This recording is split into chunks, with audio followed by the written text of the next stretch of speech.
Métro, partenaire des restaurateurs et commerçants indépendants, vous présente Sud Radio 10h-11h, Ferniaud fait le marché.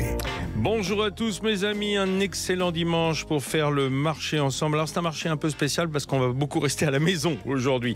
Quoique, on va sortir, enfin certains vont sortir pour aller voter. C'est le premier événement de ce dimanche. Évidemment le deuxième tour des élections législatives pour ce qui nous concerne en France. Mais il y a un autre événement très important qui me touche de plus près. Enfin comment dire, qui touche pas mal d'entre nous de plus près parce que là ça touche surtout à l'émission et à ce qui va se déguster aujourd'hui. C'est la fête des pères. Mais oui, alors moi j'ai plus mon papa mais je suis papa, chouette, on va me fêter, cool, et je suis pas le seul, je le sais bien.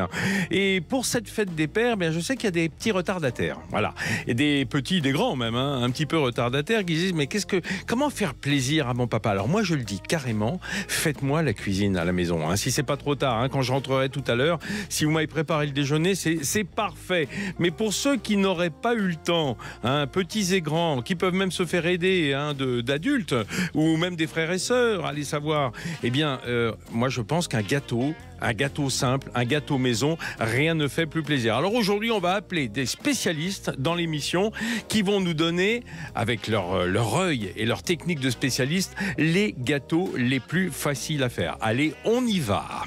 Sud Radio, Ferniaud fait le marché. Et on ouvre le bal immédiatement avec un grand pâtissier de la Butte Montmartre, c'est Gilles Marchal. Bonjour Gilles. Ouais, bonjour Vincent, bonjour à tous les papas, bonne fête à tous. Voilà, ça déjà c'est fait, puis on n'a pas fini. Gilles, le principe est simple, j'appelle les spécialistes, vous êtes tous des grands pâtissiers et pâtissières, mais l'idée c'est que vous avez souvent une spécialité, quelque chose pour lequel vous êtes reconnu avant toutes les autres, même si vous ne savez pas faire que ça. Vous, Gilles, c'est la madeleine. Moi j'aime bien commencer avec la madeleine parce que c'est plein de souvenirs, évidemment, la madeleine. C'est régressif d'abord et avant tout. Puis c'est un joli petit gâteau par sa forme, par sa couleur, sa texture et puis ses origines. Ma spécialité étant la madeleine de Lorraine, puisque mes origines sont lorraines. Oui, vous êtes lorrain de naissance, Gilles Marchal. Alors ça tombe très bien, parce que c'est aussi, pour entamer l'émission, un parfait petit gâteau du petit déjeuner. Si le papa n'est pas encore levé, on a presque encore le temps de lui faire des madeleines à 10h du matin, s'il a fait un peu la fête hier soir. Un petit peu tardivement, oui. Oui. Bon, ça tombe bien. On va dire, une petite heure pour préparer, génial. Préparer la madeleine. Génial. Ou alors ça accompagnera divinement une salade de fruits ou une crème au moment du dessert tout à l'heure, après le repas du dimanche. Alors Gilles, la madeleine, est-ce qu'on peut déjà, puisque vous le disiez, elle est d'essence et d'origine lorraine. D'abord, il y a beaucoup de gâteaux qui viennent de Lorraine grâce à la gourmandise du duc de Lorraine et ancien roi de Pologne, Stanislas Leśniczki, au XVIIIe siècle. Exactement. Qui est devenu donc duc de Lorraine par mariage, et dont on a eu aujourd'hui un très bel héritage, déjà culturel, par le château de Lunéville, qui est une réplique du petit modèle du château de Versailles. Absolument. Et puis la fameuse place qu'on retrouve à Nancy, la place Stanislas, qui est magnifique. Et puis certains gâteaux comme le baba au rhum, appelé Ali Baba à l'époque, paraît-il, la polonaise, le puits d'amour, enfin j'en sais rien. Il y a plein de gâteaux qui sont issus en fait de sa gourmandise. C'était un bec sucré, comme on dit. Il adorait ça. Il adorait ça. Il aimait festoyer et puis organiser donc des réceptions, et bien sûr, de par ces réceptions, en fait, bien sûr, avoir des choses extraordinaires sur la table, sur le buffet. Alors cette madeleine, elle a été évidemment très longtemps, elle l'est encore, originaire de la ville de Commercy, mais aussi de Liverdun. Et aujourd'hui, la madeleine de Commercy, elle a été en grande partie rachetée par un groupe plutôt de Loire-Atlantique, de biscuiterie, alors que la Liverdun reste artisanale. Elle reste artisanale et encore lorraine.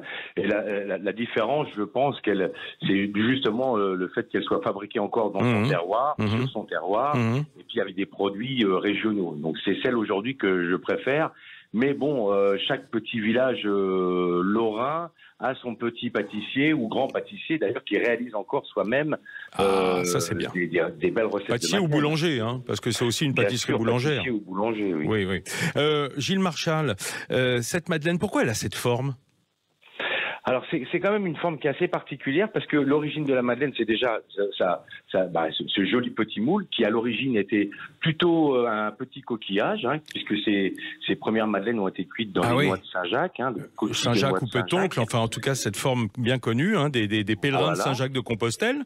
Tout à fait. Et puis avec l'industrialisation, donc c'est devenu des moules qui sont en fer blanc. Donc ce moule s'est allongé légèrement. On a gardé cette forme avec le fameux gâteau aussi qui était le financier lorrain.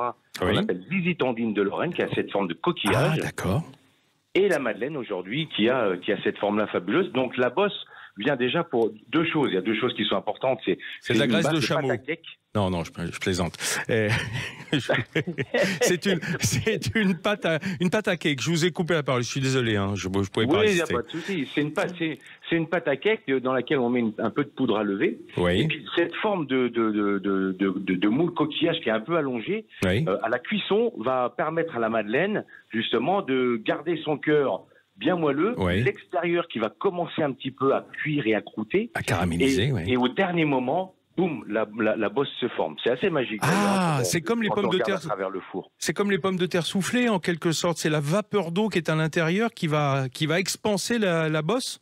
Un peu. Elle n'a pas le choix puisqu'elle peut plus sortir ni à droite, ni à gauche, ni en dessous. Donc elle va essayer de sortir par le dessus et la bosse va se former comme ça.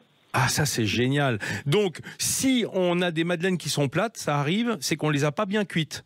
Peut-être pas suffisamment fort, par exemple. Alors, il y a déjà un mélange qui doit être qui est un peu délicat à réaliser, parce que les ingrédients doivent être à température ambiante, le beurre bien chaud lors du mélange.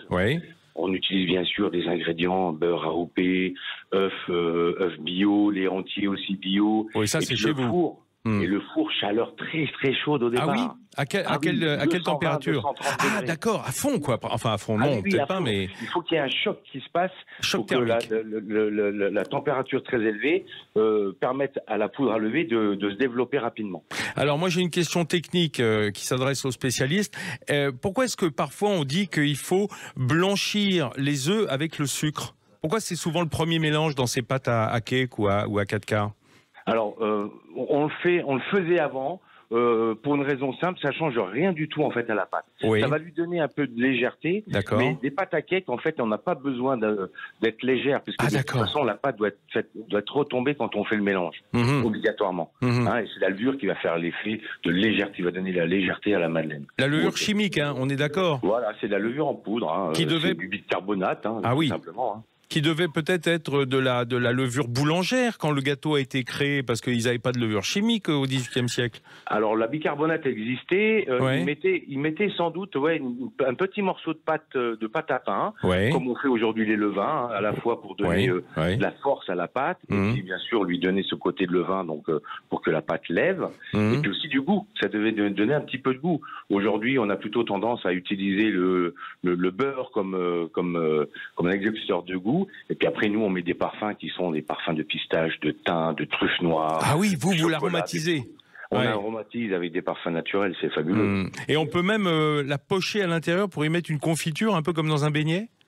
Alors une fois cuite, on peut s'amuser. Les enfants là aujourd'hui, là, s'ils ont un peu de temps, ils fouillent dans le placard une fois que les madeleines sont cuites et ils peuvent mettre dans une petite poche ou peut-être même faire une petite incision au couteau et y glisser un petit peu de confiture à l'intérieur, qui peut être une confiture de framboise pépin, de papa ou du grand-papa, pourquoi pas, c'est encore marrant. Hein. Et puis on peut aussi, avant cuisson, les parsemer avec des amandes effilées, des pistaches, des noisettes, pour leur apporter encore quelque chose de différent en termes de goût. Donc il y a plein de possibilités. On peut même lui tremper le dessous dans le chocolat chaud et laisser figer pour que ça fasse comme une demi-coque en chocolat. Exactement. Ça c'est pas mal aussi. Hein. Les papas, ils aiment bien ça. Et là hier, donc samedi, je me suis amusé à faire des essais et j'ai même flambé des madeleines avec une eau de vie. Donc ça pourrait être marrant. Un peu comme un baba, quoi, entre madeleine et baba. Voilà, c'est à la sortie du four, on fait tiédir un petit peu d'alcool de son choix avec modération, celui que papa préfère éventuellement, Et puis hop, on vient flamber la madeleine et pourquoi pas la servir avec une petite poêlée de cerise, hein, c'est le moment, ou alors des petites fraises, ou des petites framboises, des petites de glace. Mais avec grande modération, hein, si on fait flamber quand même. Hein. Doucement, surtout les petits. Glace, hein, mais le flambage, oui. Merci beaucoup Gilles Marchal. Merci, je rappelle que vous êtes, bonne fête à tous les papas. vous êtes pâtissier, spécialiste des madeleines sur la butte Montmartre à Paris. Et ben oui, bonne fête à tous les papas et voilà. Nous, on va continuer l'émission dans une minute ou deux. On va continuer à dérouler les pâtisseries maison pour vos pères que vous aimez. Métro, partenaire des restaurateurs et commerçants indépendants, vous présente Sud Radio 10h-11h, Ferniaud fait le marché. Allez, on continue avec les gourmandises pour vos papas ce matin, fête des pères. Et je sais qu'à la maison, beaucoup d'entre vous, jeunes et moins jeunes, hein, veulent faire un gâteau pour faire plaisir au moment du déjeuner. Et j'ai en ligne avec moi Quentin Lechat. Bonjour Quentin. Salut Vincent. Quentin Lechat, le chef pâtissier du Royal Monceau, un de nos plus beaux hôtels parisiens, dans le 8e arrondissement. Quentin Lechat, il s'est fait connaître. Alors là encore, je vais le dire à chaque fois, hein, parce que tout ça est un peu réducteur de ma part. Moi, j'ai été chercher les spécialistes d'un produit, mais vous savez bien que ce n'est pas le cas. Ils savent tout faire, ces grands pâtissiers. Quentin Lechat s'est fait connaître, avant même d'ailleurs d'avoir rejoint cet hôtel, dans un autre hôtel pour son flan parisien. On dit flan parisien ou flan pâtissier, Quentin? On me dit ce qu'on veut, c'est un flan. Voilà, c'est un flan. Un flan à la vanille. Exactement. Ouais. Exactement, un flan à la vanille. Parce que il faut noter que c'est vrai que le flan boulanger, hein, celui que moi je trouvais souvent chez le boulanger dans mon enfance, il n'avait pas toujours de la vanille. Hein. Parfois c'était juste de la poudre, de l'œuf, du sucre. Quand je dis de la poudre, c'est quoi d'ailleurs? C'est de la farine de maïs qu'on met souvent? Bah, nous, on ajoute toujours un peu effectivement de maïzena pour un peu d'amidon, pour la fécule, pour épaissir et rendre finalement assez onctueux aussi l'appareil. Ouais. Mais c'est vrai que ça a été un produit qui a été un peu abîmé par les industriels qui proposaient des poudres à flan. Les poudres à flan, les horribles poudres à flan. Bien sûr. Bon, donc c'est pas terrible. D'ailleurs, allez, tout de suite question de spécialiste. Cette poudre, alors qui est tout à fait remplaçable par de la fleur de maïs, quoi. La maïzena, c'est une marque, mais je dirais que c'est la grande majorité des fleurs de maïs, hein, quand même. On peut aussi le faire à la farine de blé, je veux dire.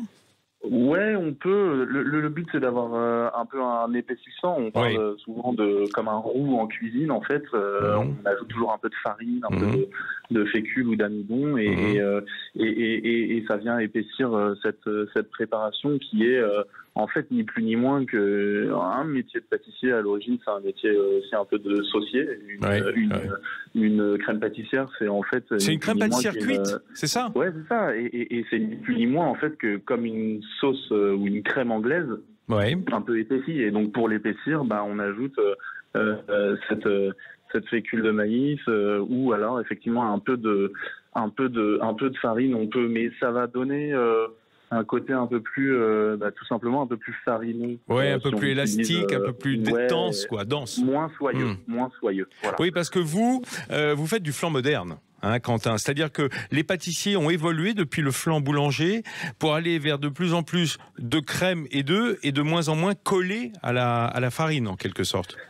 Ouais, bien sûr. Alors nous, celui que on réalise, en fait, on réalise donc une crème pâtissière, et à la fin de cette crème pâtissière, donc qui est bien cuite, on vient finalement l'hydrater avec du beurre de micelle et de la crème liquide à 35%. Ah, c'est dur ce que vous faites là. C'est assez riche, c'est assez riche, mais il faut savoir que cette crème pâtissière est déjà cuite, mais elle va en fait presque être surcuite puisqu'elle repasse 1 heure au four dans la pâte.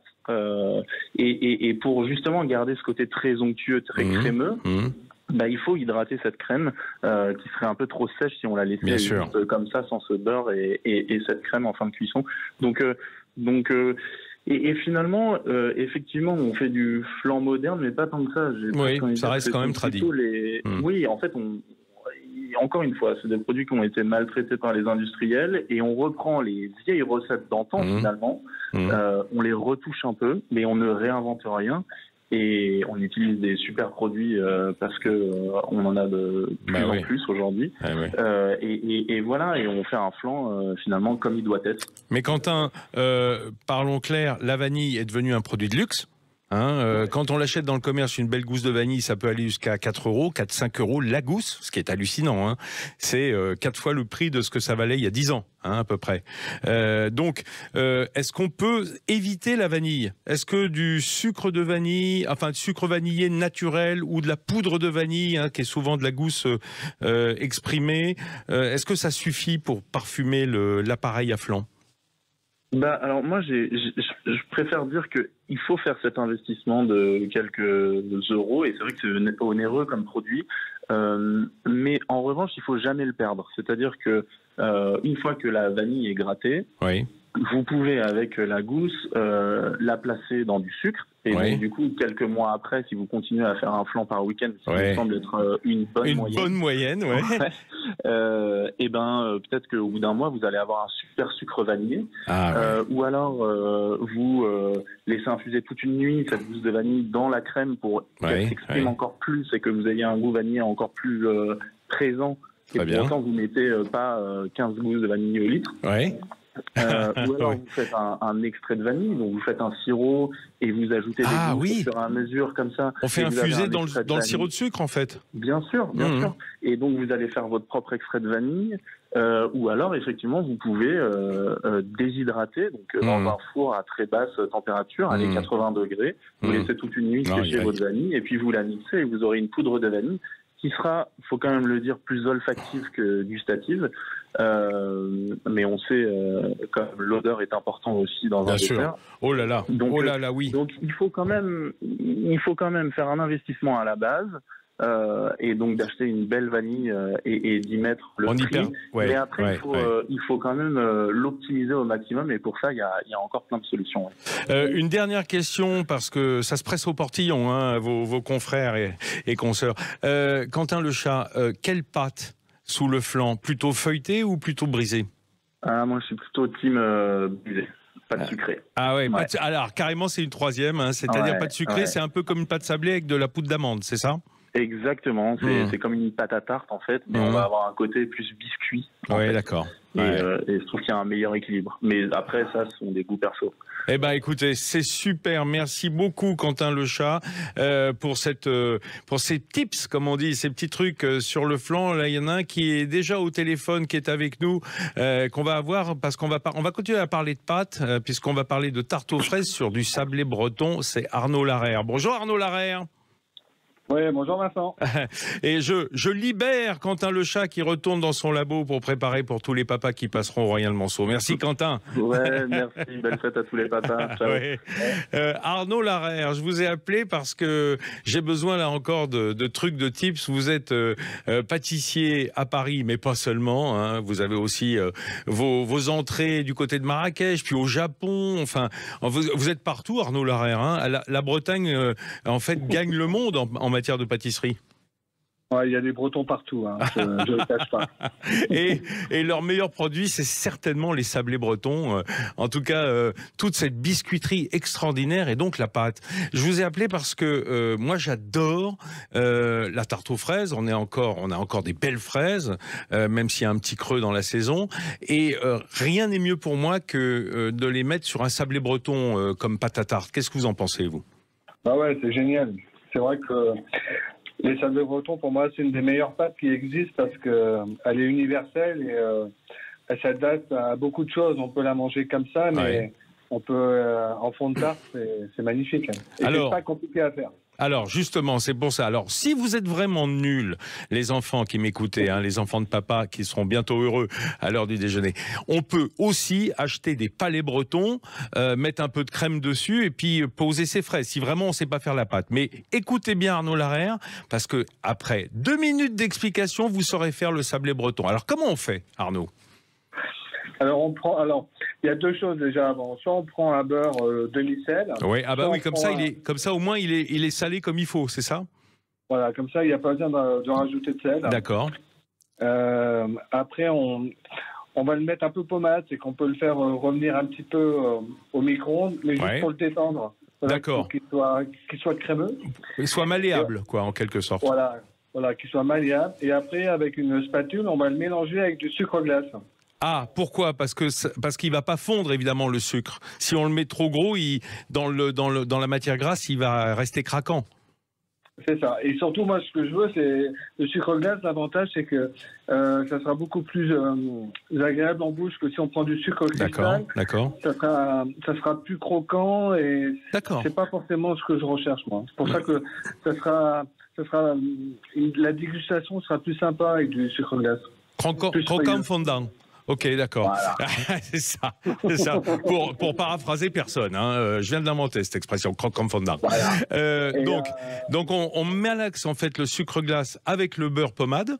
C'est ça. On fait juste un simple mélange, hein, sans émulsionner. Voilà, d'accord, ok. Et dès que le mélange est homogène, on rajoute un jaune d'œuf. Ah, le jaune d'œuf. Qui va servir un peu de liant ou quoi? Voilà, c'est ça. D'accord. C'est ça qui va permettre de coaguler un peu tout le mélange. Mmh. Ça va stabiliser le mélange.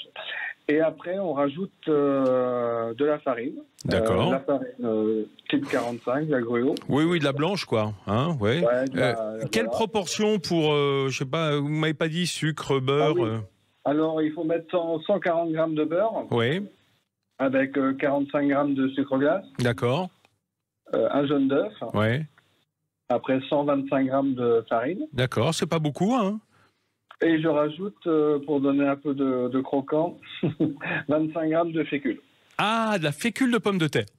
Ouais, et c'est ce qui va donner aussi un côté encore plus friable. Ça sèche un petit peu, quoi. Ça assèche un tout petit peu le sablé.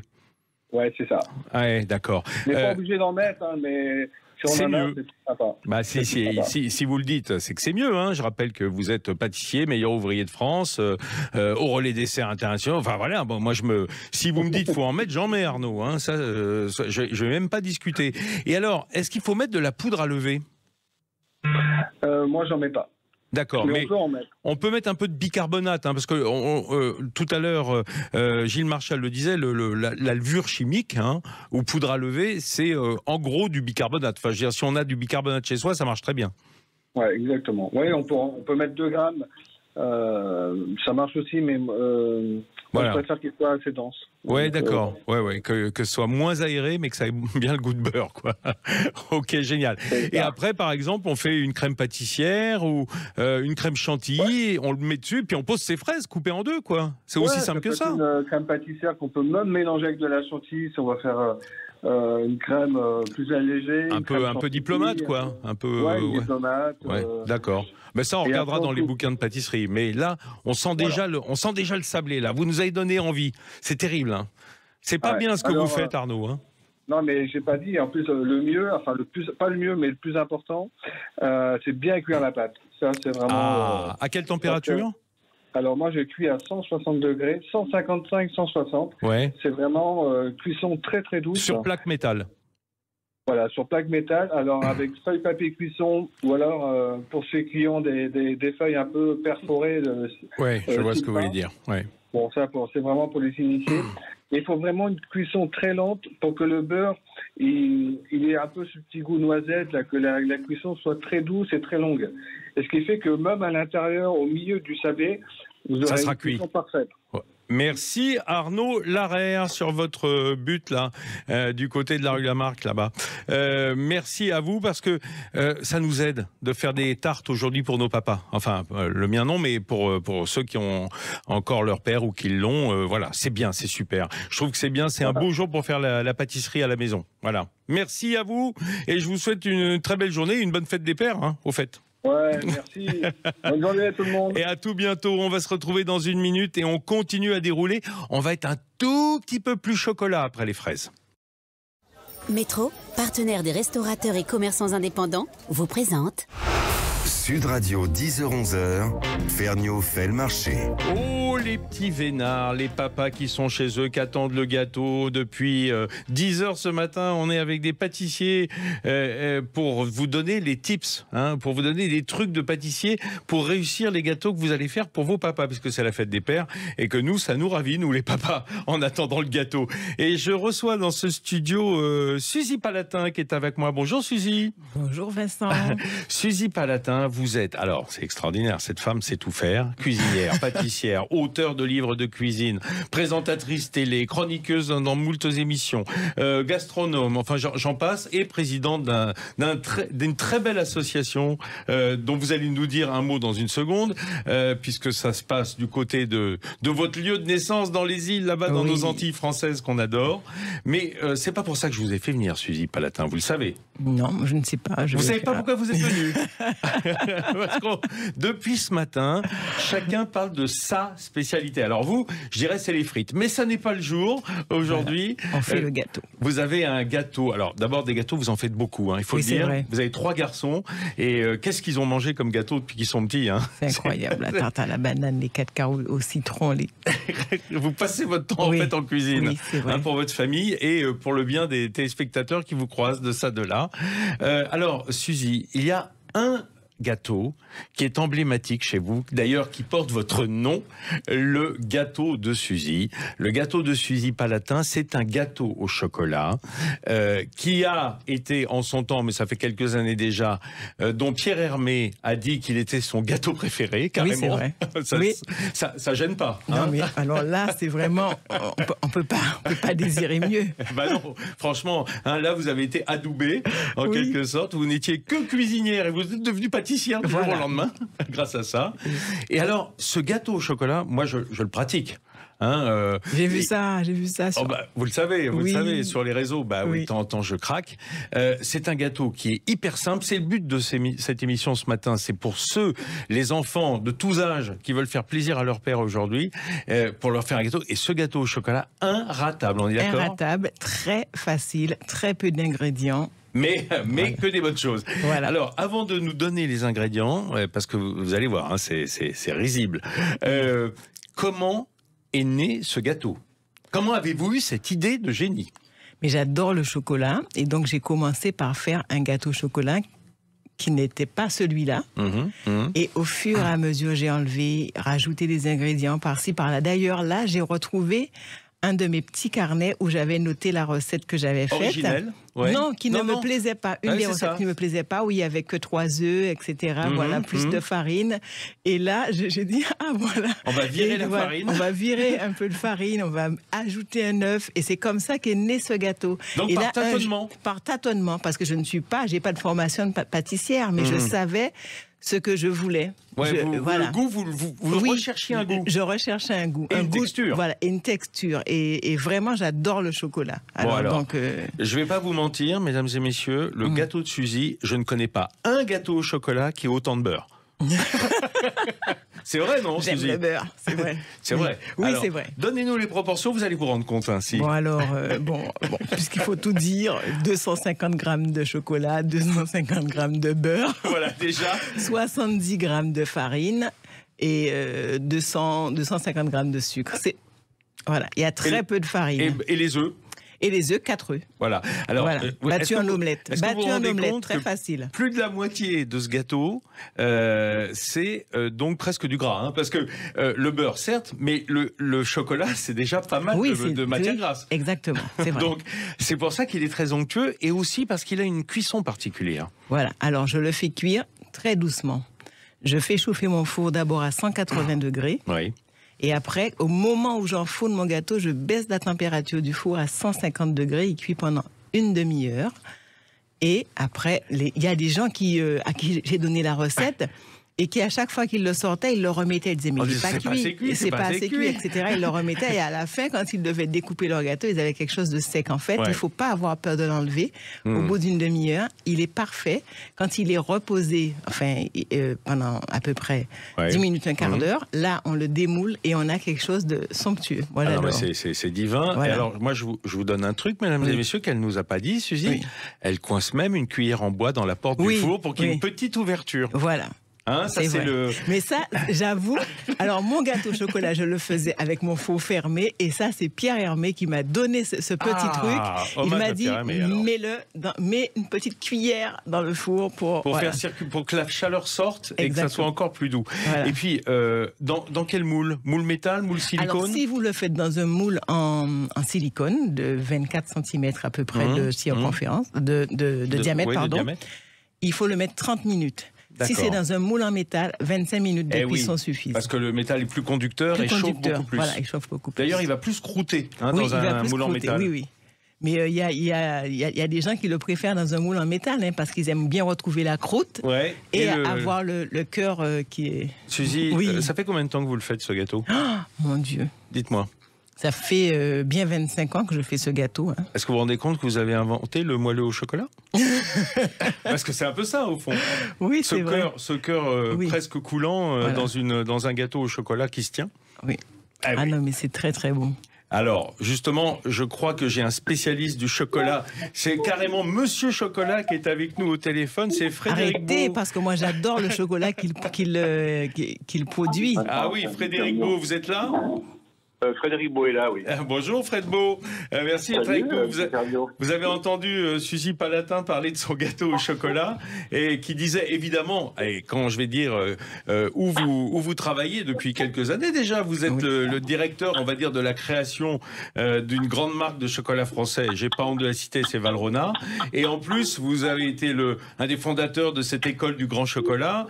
Autrement dit, vous êtes Monsieur Chocolat. Soyons clairs. Voilà. Oui, Fred Beau, il faut le reconnaître. Vous avez d'ailleurs, Suzy Palatin parlait de Pierre Hermé, vous avez longtemps travaillé avec lui, vous êtes un de ses meilleurs amis dans ce monde professionnel, et vous êtes une référence en matière de chocolat parce que vous avez enseigné à tous les pâtissiers et chocolatiers la pâtisserie au chocolat. On peut dire que vous avez fait vraiment de la recherche et développement, vous, dans ce sujet. Oui, j'ai eu la chance. C'est une grande chance que Pierre Hermé m'ait catapulté chez Valrhona il y a 34 ans. Ouais. Et que j'ai pu créer l'école de Valrhona, en effet. Et oui, découvert en moi une passion pour la transmission, la pédagogie. Alors, je suis un homme pas du tout patient. Merci Pierre Hermé qui a vu en moi le pédagogue. En tout cas, celui qui aimait le chocolat et qui savait s'en servir, ça, tout le monde l'a vu depuis 30 ans, effectivement. Alors, Frédéric Beau, vous savez pourquoi je vous ai appelé? Parce que c'est la fête des pères et que, justement, l'idée du jour, c'est pas de revisiter, mais de donner les trucs pour que les fils et filles de papa puissent faire un gâteau à la maison ou une préparation, un dessert. Et je me suis dit, si je veux goûter à une mousse au chocolat telle qu'elle doit être faite, il n'y a que Frédéric Beau qui va nous donner vraiment le pas à pas pour faire une belle mousse au chocolat, Fred. Ça s'appelle un challenge, Vincent. Oh là, oui, dites donc, oui, pour vous, faire une mousse au chocolat, ça va être vraiment un challenge. Je crois que... Alors, moi... Pour être clair, Vincent, chez moi, la mousse au chocolat, je la fais d'une façon extrêmement simple. Ouais. Et puis peut-être que c'est une façon de jamais la rater, parce que moi, quand j'étais petit, et un peu moins petit, souvent, on a tendance à mal monter les blancs, on a tendance à rater les blancs, et on dit des choses dans notre métier qui sont toujours un peu fausses, il faut mettre le sucre petit à petit. Oui. Donc moi je mais 200 grammes de guanara, le fameux grand cru de Valrhona. D'accord. J'adore. Ça y est, Suzy, vous l'avez gagné là.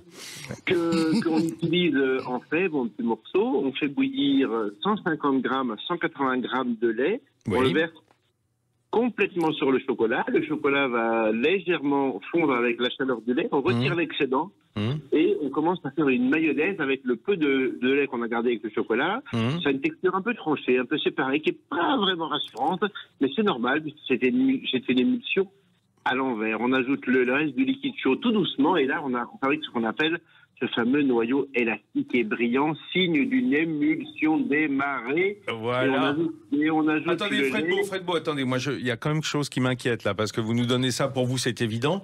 Quand vous dites on retire l'excédent, c'est-à-dire que le chocolat va fondre avec le lait chaud, mais on en retire combien, à peu près la moitié Non, c'est ce qui va surnager. On retire le maximum de lait qui aura servi à fondre le chocolat. D'accord. On en garde une petite partie, on mélange. Il y a un mélange. Alors, on utilise pleinement en pâtisserie, tranché, séparé, trié. Il y a plein de mots comme ça qu'on a inventés. D'accord. C'est ce qu'on appelle, en tout cas dans les secrets de la casserole d'Hervétis, ce qu'on appelle une phase métastable. Ça veut dire que l'huile n'est pas encore mariée avec l'eau parce qu'il n'y a pas assez d'eau pour faire une belle mayonnaise qu'on appelle une émulsion. Le beurre du cacao, donc, va un peu surnager entre les matières sèches, quoi. C'est cela. Oui, voilà, pour être précis. Ok, et ensuite, on rajoute le reste du lait en 2, 3 ou 4 fois en frictionnant bien comme une mayonnaise. Et en fait, on va réussir à émulsionner le chocolat guanara avec le lait. Au fouet, tout ça. Au fouet à main ou au fouet électrique? Même au petit mixeur, sans problème. D'accord, un petit mixeur, ok. Plus on mixe, plus on fait une émulsion très fine. Et ensuite, on prendra le soin de monter des blancs d'œufs avec du sucre. Et là, on met 4 blancs d'œufs avec 100 grammes de sucre, 80 grammes de sucre, mettons moins de sucre. Et petit détail, eh bien, on fait surtout pas comme on m'a appris de le faire. On met le sucre en une fois dans les blancs. Oui, ça sert à rien de saupoudrer, enfin de verser petit à petit. Non. On met toute petite goutte de jus de citron ou de vinaigre blanc, mais genre une demi-cuillère à café. C'est juste cette petite touche d'acidité qui va nous permettre d'avoir des blancs qui auront plutôt, quand ils vont monter, avoir une texture de mousse à raser. Et non pas des blancs avec des motons de blanc qui nous donnent des petits bateaux et des grumeaux de blanc c'est horrible ça. Dans la mousse de chocolat. Quand il y a des petites boules de grêle de blanc en neige, quand ça graine quoi, simplement. Exactement. C'est horrible. Donc c'est l'acidité qui va lutter contre ça. C'est ça. Alors c'est trop compliqué, on va pas rentrer dans les détails, mais c'est une réaction pour savoir, sur l'albumine. Alors les Américains, eux, ils font des chiffon cakes. Et aux États-Unis, on trouve dans les grandes surfaces ce qu'on appelle de la crème de tartre. Qu'on trouve chez des pharmaciens ici. Mais on n'en trouve pas nous en grande distribution. Mais la crème de tartre, c'est génial parce que c'est de l'acide tartrique en fait. Saveur. C'est de l'acide tartrique. Alors là, ça donne des blancs qui sont vraiment une texture de mousse à raser. Et là, on a une mousse finale. Donc une bonne mousse chocolat, eh bien c'est juste ça. On n'ajoute pas de beurre, on n'ajoute pas de crème, on n'ajoute pas de jaune d'œuf. Éventuellement, on peut mettre 2 jaunes d'œufs, des blancs que nous avons cassés, ça veut dire 4 blancs, 2 jaunes, on met 2 jaunes dans le chocolat. Moi j'aime bien. Ça donne de l'onctuosité. Ça donne de l'onctuosité. Et par contre, le grand secret d'une mousse chocolat, c'est qu'on la fait pas aujourd'hui pour aujourd'hui, on la fait aujourd'hui pour demain. Pourquoi? Il faut qu'elle fige. Parce que le beurre cacao est une matière grasse extrêmement feignante. Il faut beaucoup de temps pour arriver à sa cristallisation totale. Il faut 9 mois pour faire un beau bébé, il faut 1 nuit pour faire une bonne mousse chocolat. Enfin, il faut déjà 1 nuit pour faire un bébé, avant les 9 mois. En général. Je vais plus vite, moi. Je vois pas de quoi vous parlez. Non, désolé, c'est pas la fête de bébé. C'est la fête des pères. Merci Fred Beau. Merci, je suis sûr que tout le monde a pris son petit carnet et note les bons tips. On fait un petit récap des ingrédients. 200 grammes de guanara à 70% de la grande maison Valrhona. On ajoute à peu près 150 grammes de lait, 180 grammes. On fait une belle émulsion en 2-3 fois. On ajoute 2 jaunes d'œufs, on monte les blancs avec le sucre en une fois, une petite goutte de vinaigre ou de jus de citron. On monte ça à vitesse modérée tout ensemble. On a et des quand ça fait le bec d'oiseau. Le bec d'oiseau, le bec de perroquet, là, ça veut dire que c'est mousseux et pas tranché, quoi. Voilà, et on met ça au réfrigérateur 1 nuit et on se régale. Merci Fred Beau. Voilà. Monsieur Chocolat, ça fait du bien, Suzy, quand même. Ça fait du bien. La maison Valrhona me doit au moins un salon. Je leur ai offert leur maison à force d'acheter leur chocolat. J'adore le guanara et j'adore le Caraïbe. Ah voilà, moi aussi, qui est un peu plus sucré. Merci Frédéric Beau. Bonne journée à vous. Et on se retrouve dans 1 minute, mesdames et messieurs, pour parler glace. Oui, on peut aussi faire des glaces à la maison sans matériel. Métro, partenaire des restaurateurs et commerçants indépendants, vous présente Sud Radio 10h-11h, Ferniaud fait le marché.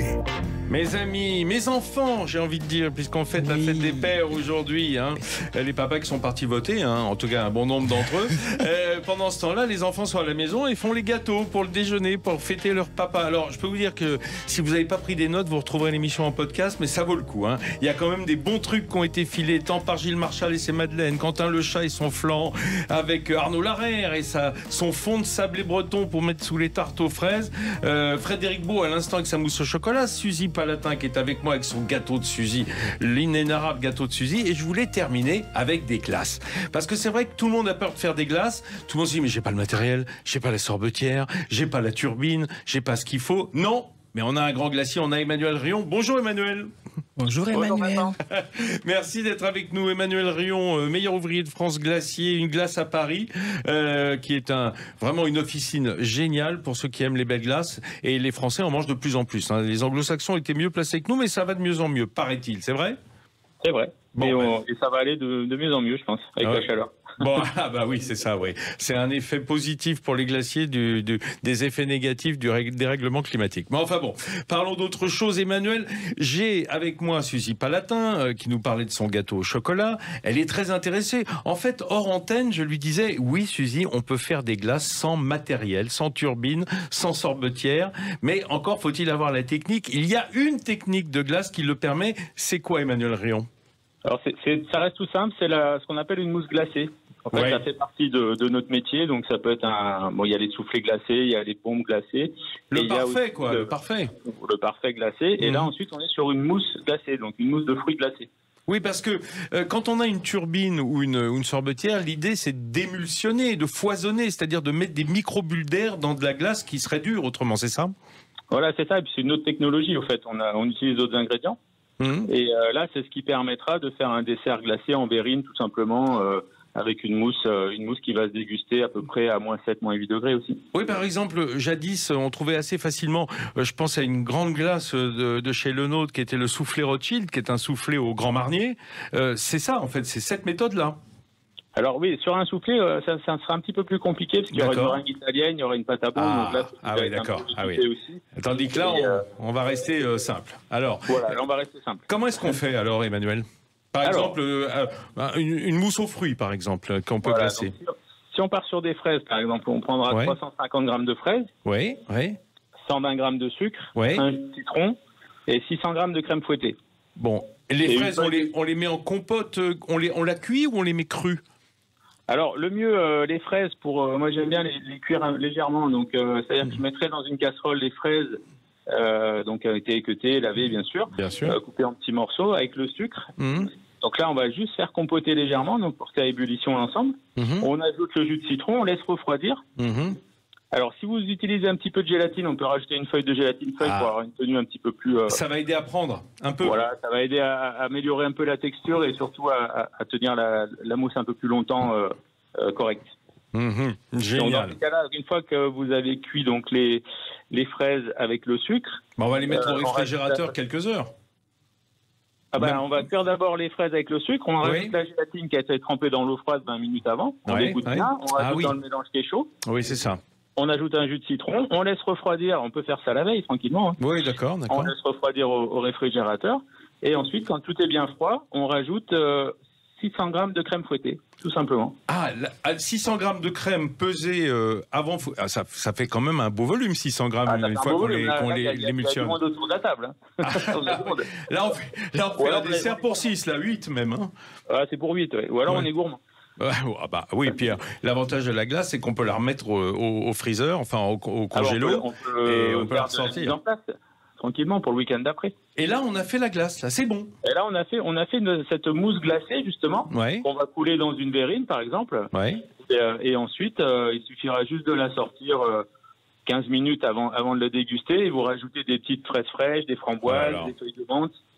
Et ce qu'on veut dessus, quoi. Et donc là, on aura un dessert qui sera très frais au niveau de la dégustation, qui sera dégusté à peu près à -5, -8 degrés. Suzy Palatin est en face de moi, je la connais. Elle est en train de se dire, moi qui adore les mangues, je ferais bien une mousse de mangue glacée. Oui, non, ça marcherait aussi, oui, bien sûr.